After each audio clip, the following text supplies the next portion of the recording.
Lions need a win to stay a game behind the unbeaten Vikings, who are off this week. This is the only division in the NFL where all teams are over 500. So let's get to it with Bryant McFadden and Lige Douzable. We'll start with David Montgomery's Lions. They're the second betting favorite right now in the division, behind the unbeaten Vikings.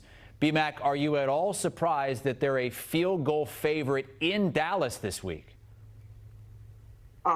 No, I'm not surprised. When you look at this game, it's kind of a revenge-like game. Remember how the Lions lost last year in Dallas when you talk about some of the coaching errors or decisions by Dan Campbell that led to them losing. You know they want some get back. But when it comes to this particular ball game, the Lions clearly, they're the clear-cut favorite in this matchup based on their style of play and the issues that we've seen presented to Dallas defensively. Yes, defensively, their front did a great job in being successful against the rushing attack for the Pittsburgh Steelers a week ago. But the Detroit Lions, their rushing attack is much different. They're super efficient. They do a great job setting the tone in the trenches. And they have two running backs, Thunder and Lightning, that coexist nicely in the backfield, led by David Montgomery. Then in comes Jahmyr Gibbs. So when you factor in the strength for the Detroit Lions compared to the weakness for the Dallas Cowboys, I expect the Detroit Lions to exploit those weaknesses in their favor. And then after that, it's Detroit and it's Minnesota next week, Lige, after the Vikings come off their bye. Are you buying Minnesota as a legit Super Bowl contender at this point?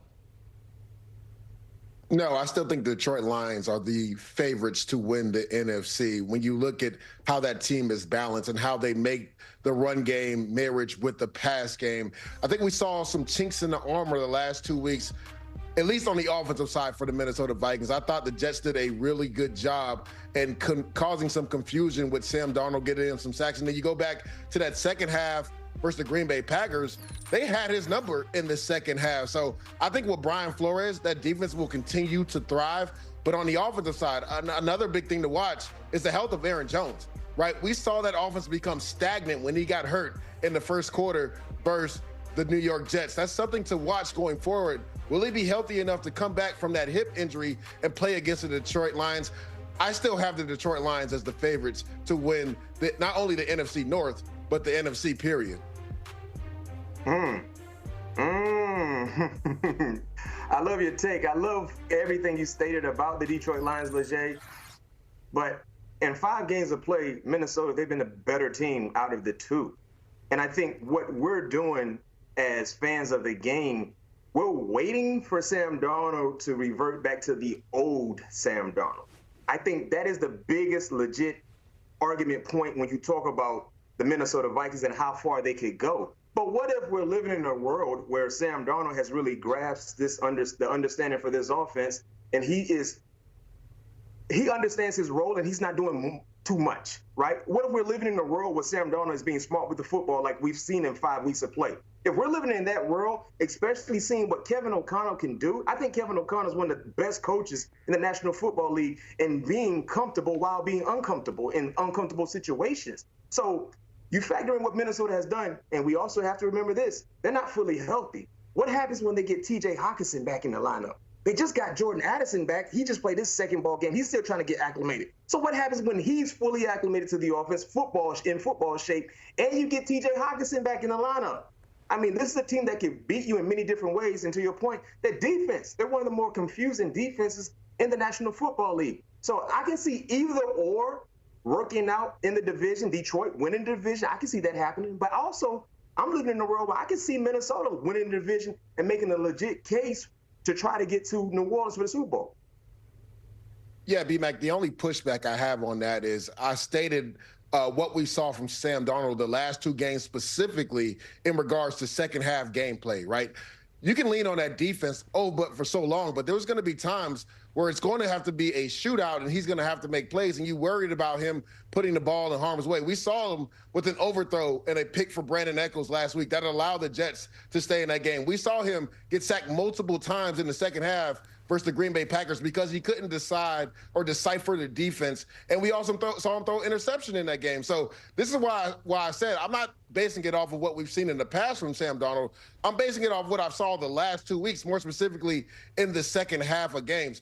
It's one thing when your defense can go out there and get pick sixes, but what happens when they don't do that, B-Mac, when they don't shut quarterbacks out in the first half? That's what we'll learn about this Minnesota team. And I will say this, the last 2 weeks, we've seen some chinks in the armor when it comes to that offense and Sam Darnold. Then there's Pete Prisco, who picked the Packers not only to win this division, but to win the Super Bowl. And they're sitting there at 3-2. Jordan Love just picked up his first win of the season. But, Ligier, he's been shaky since returning from that MCL sprain. How do you judge where the Packers are right now? It's weird. It's almost like a Jekyll and Hyde because he was playing at an elite level before the injury, and then Malik Willis comes in and wins 2 games. And to your point, he has struggled. He hasn't looked himself before the knee injury. I mean, just a unorthodox interception in the red zone last week versus the L.A. Rams, and has looked shaky since he's returned. So when you couple that with the defense, B-Mac, Jeff Hafley was supposed to come in and change this up. This was supposed to be attacking style defense. The defensive line has not been able to get to the quarterback on a consistent basis. So when you look at how the division is shaped right now, you would have to say the Green Bay Packers are the 3rd team in it, right? When you look at what Minnesota and Detroit have done. I was a guy that said Green Bay was going to make a run. I still had Detroit going to the NFC Championship game. But right now, they're fighting for 3rd place in that division because of how Jordan Love has played since returning from that injury. And then, B-Mac, you got the Chicago Bears. They have a chance to get to 4-0 in London against the Jags, slight favorites in that game. A lot of us made snap judgments about Caleb Williams the first couple of weeks, but the way he's been playing the last couple of games and the way that defense is playing, how good do you think the Bears could be? I think they can be a playoff caliber team, honestly, guys. I think what we're seeing from Caleb Williams is what the Bears want to see from him moving forward. Never putting on a Superman cape, Caleb. Just play serviceable football, and everything else will work itself out. And that's what we're seeing. That's why we're seeing Caleb become more efficient in the pocket throwing the football. That's why we're seeing Caleb not take untimely bad sacks in the pocket trying to do too much. And to your point, Chris, when you look at how good the NFC North has been, the Chicago Bears have arguably one of the best defense in the division. Think about that. And their defense has really showed up big time, especially when you look at some of the miscues that we've seen offensively from the Chicago Bears. But if Caleb Williams can continue to do what we witnessed last week and just take that into week after week after week for their offense, I mean, look out. This is a team that could make a lot of noise.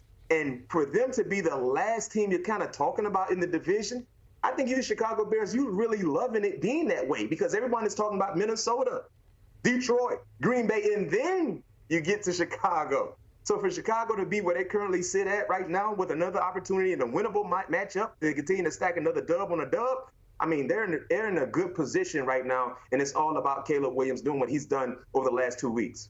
That's Bryant McFadden and Ligier Douzable here talking NFC North. Those Chicago Bears are in the first game on Sunday, 9:30 Eastern in London. This is our CBS slate, headlined by that game at the top. Jaden Daniels and the Commanders taking on Lamar Jackson and the Ravens. That's part of the early window. Late window highlighted by Chargers and Broncos.